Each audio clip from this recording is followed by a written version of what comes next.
Luar biasa, baru saja kita menyaksikan sama-sama debat calon gubernur dan wakil gubernur Jawa Tengah tahun 2024. Dan banyak sekali ya Putri, kalau tadi kita menyimak sama-sama, banyak sekali yang kemudian ini bisa di-highlight. Mulai dari tadi disinggung kebudayaan kepada kesejahteraan, kemudian juga ketenaga kerjaan, layanan pendidikan SLB, dan lain sebagainya. Ini menarik sekali untuk dibahas. Apakah sesuai ekspektasi oleh para tim panelis kita yang tadi sudah sempat kita tanyakan begitu, apa yang kemudian diharapkan pada debat malam hari ini? Kita akan langsung tanyakan saja. Pemirsa, saya mungkin ke Mas Bayu terlebih dahulu. Mas Bayu, kalau Anda melihat tadi jalannya debat, apakah sudah menjawab sejumlah persoalan yang kemudian ini ada di Jawa Tengah?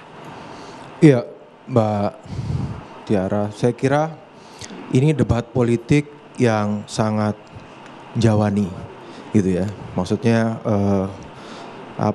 upaya serangan ataupun upaya kritikan kepada masing-masing calon itu dibuat sangat jawani lah ya, sangat halus gitu ya antara masing-masing calon gitu, sehingga kalau kita bicara apakah ada perbedaan yang mendasar atau ada perdebatan yang keras terkait perbedaan antara dua calon ini, memang agak tidak mudah gitu ya, kecuali mungkin orang Jawanya langsung kemudian menganalisis betul kata per kata sehingga bisa kelihatan mungkin ya pertentangan di antara. Mungkin ini memang karakter debat politik orang Jawa Tengah ya, mungkin seperti itu Mas NHS, mungkin yang paham betul gitu karakter kultur masyarakat Jawa Tengah gitu ya. Nah, beberapa masalah memang tadi diungkapkan gitu ya oleh masing-masing calon gitu ya. Lalu kemudian jalan keluarnya yang menarik tadi, misalnya salah satunya tadi di bagian-bagian akhir bicara soal olahraga gitu ya. Menarik, saya tadi begitu melihat, oh ini olahraga menarik nih. Saya sebenarnya menunggu satu hal yang kok nggak diangkat gitu ya. Padahal selalu bicara soal Gen Z dan milenial gitu, yaitu e-sport. Gitu. Dan e-sport ini kan masih ada perdebatan di kalangan orang, ini positif atau negatif gitu. Tapi coba aja tanya sekeliling sini, ini rata-rata pemain e-sport semua nih, walaupun mahasiswa ini pasti itu. Nah, maksud saya sudah ada juga pengurusnya gitu, tapi belum disebut gitu. Padahal itu juga punya orientasi. Bahkan cabang olahraga ini juga sudah dipertandingkan di momen-momen nasional dan turnamen-turnamen nasional dan internasional gitu. Atlet e-sport ya, atlet e-sport ini nggak kesentuh sama sekali dari itu. Jadi ya, saya tidak mengatakan cabang-cabang olahraga yang dikemukakan oleh para calon tadi itu tidak baik gitu. Tapi maksud saya itu oke, tapi ada nih ceruk suara yang sedang diperebutkan nih, 50% sekian katanya nih pemilih Gen Z dan milenial. Tapi belum ada yang menyebut itu tuh. Nah, ini saya juga mau mendengar sebenarnya dari tim panelis yang perwakilan ya, tadi bahasa Mas ini agen katanya, jubir lah ya, jubir dari masing-masing calon ini. Gimana tuh ngelihat ya teman-teman Gen Z dan milenial gitu ya dalam kerangka e-sport gitu ya. Di tengah perdebatan positif negatifnya di dalam masyarakat, tapi sebagai sebuah kenyataan sosial dia tumbuh di dalam masyarakat nih, belum ada nih. Nah, menurut saya tawaran ini juga menarik kalau misalnya bisa diberikan nih sama masing-masing calon kepada calon-calon pemilih, terutama Gen Z dan milenial ini. Ya, kita harapkan nanti para jubir bisa menggali lebih dalam ya. Saya sih pengennya begitu gitu. Baik, kita bergeser ke Pak NHS terlebih dahulu. Apa yang paling menarik perhatian Anda dari debat malam hari ini? Ada satu yang boleh jadi tidak semua orang mempertimbangkan pada debat pertama dan kedua, sisa waktu yang dialokasikan untuk setiap pasangan calon itu hanya mampu dipenuhi untuk segmen 1 dan segmen terakhir. Segmen 1 itu adalah penyampaian visi misi dalam terkait dengan tema, dan yang terakhir adalah konklusi, statement ya, final statement, closing statement maksud saya. Tetapi kali ini 2, 3, 4 itu penuh. Satu saja atau 2 tadi yang saya catat itu memang masih tersisa 1 menit. Pada debat pertama dan kedua sering kosong itu.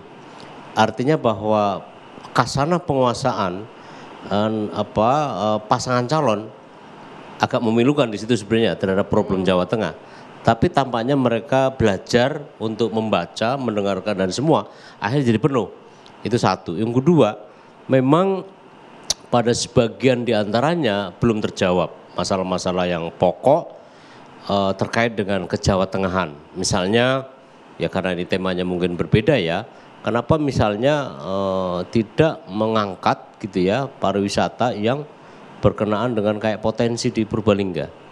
Di Purbalingga itu bagus banget karena ada produk-produk yang asli. Kita tahu bahwa produk unggulan Jawa Tengah ini tidak banyak masuk dalam peta nasional, hanya beberapa hal. Kemudian kenapa dinamika sosial budaya di beberapa lokasi di Pantura sebagai bagian juga dari kekuatan ekonomi Jawa Tengah yang selama ini menopang itu tidak selalu menjadi perhatian gitu. Nah berikutnya saya ingin menegaskan soal pariwisata penting banget. Kenapa ada konflik yang masih belum terselesaikan dalam bahasa saya terkait dengan Dieng antara Wonosobo dengan Banjarnegara yang seharusnya itu lebih tepat sesuai dengan ketentuan diselesaikan di level provinsi karena kalau ada dua konflik di kabupaten kota itu provinsi yang menangani. Nah saya pada akhirnya harus mengatakan walau masih ada kekurangannya tapi debat kali ini cukup naik kelas. Dari yang dulu saya taruh nilai 6 menjadi 8 lah, antara 7 dengan 8.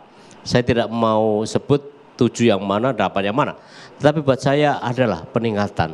Tentu saja kita hargai karena mereka juga paslon ini bekerja keras. Kendatipun secara pribadi saya ingin memberi penegasan bahwa namanya lisan itu bukan tidak penting. Karena itu merefleksikan ada di dalam benak. Benak itu bermodalkan dari sesuatu yang dia unggah, dia yang unduh dan seterusnya, dan pada saatnya dia akan merefleksikan untuk mengambil keputusan dari apa yang seharusnya dilakukan ketika kelak mereka menjadi gubernur dan atau wakil gubernur gitu. Jadi gitu saja Mbak Putri dan Mbak Tiara. Baik, terima kasih Pak NHS. Langsung saja mungkin Mas Theo tadi menjawab ya soal e-sport pariwisata tadi belum tergali dalam debat. Boleh disampaikan Mas? Baik, untuk e-sport sebenarnya di salah satu di visi misi dari Andika Hendy itu sudah terdapat bahwa kita memberikan ruang yang seluas-luasnya untuk generasi milenial, Gen Z maupun generasi muda-mudi untuk mengembangkan inovasi, kreativitas dan memberikan ruang-ruang untuk mereka berkreasi. Artinya dalam e-sport sendiri kita mendukung dengan luar biasa. Bahkan waktu zamannya Pak Hendy di Kota Semarang, mohon maaf saya memberikan contoh, beliau sudah mengadakan lomba e-sport di Kota Semarang. Artinya bahwa sebuah ruang untuk anak-anak muda bermain e-sport ini pasti kita akan dukung. Dan kita akan wujudkan dalam mendukung mereka mengembangkan ide-ide kreatif seperti yang sudah dicanangkan di visi misi dari Andika Hendy. Tapi mungkin ada klubnya atau komunitasnya Komunitas e-sport itu sudah ada dan berkembang di kota-kota besar di Jawa Tengah. Misal dari Solo, Yogyakarta, Semarang, kemudian kota besar lainnya. Kalau untuk kota-kota kecil kebetulan tidak banyak tapi ada. Biasa mereka berkumpul dijadikan satu dan berlomba, salah satunya seperti pernah diadakan di provinsi di Pemprov. Itu e-sport se-Jawa Tengah dan beberapa muncul di situ. Ada komunitas dan itu sudah kita fasilitasi juga. Kita sudah mengadakan dan memfollow up bahwa e-sport adalah bagian dari kreativitas dan juga ruang untuk berkreasi untuk anak-anak muda seperti itu. Oke, baik silakan Mas Agung. Baik, terima kasih. Jadi saya menyinggung tentang e-sport ya, memang betul. Kenapa kemudian kami sempat menyinggung di dalam visi misi yang kami setorkan sampai kepada KPU tentang kartu zilenial, balik ya. Karena tentang zilenial ini, Gen Z dan milenial, memang pendekatannya memang berbeda. Dan sebenarnya sudah dilakukan pemerintahan dan sekarang konsen sekali. Pak Prabowo, presiden kita sekarang ini, menjadikan ekonomi kreatif sebagai salah satu kementerian yang khusus. Dan kita bicara ekonomi kreatif itu ada 16 subsektor. Dan salah satunya bicara tentang games, developer games dan segala macamnya. Jadi era sekarang memang berbeda. UMKM di era dulu mungkin banyak bicara. Baik. Mohon maaf ditahan dulu Bapak. Pak Agung, Mas Agung, soalnya kita akan mendengarkan pernyataan dalam konferensi pers dari pasangan calon nomor 1 yaitu Andika Hendy. Kita dengarkan bersama. berikut ini.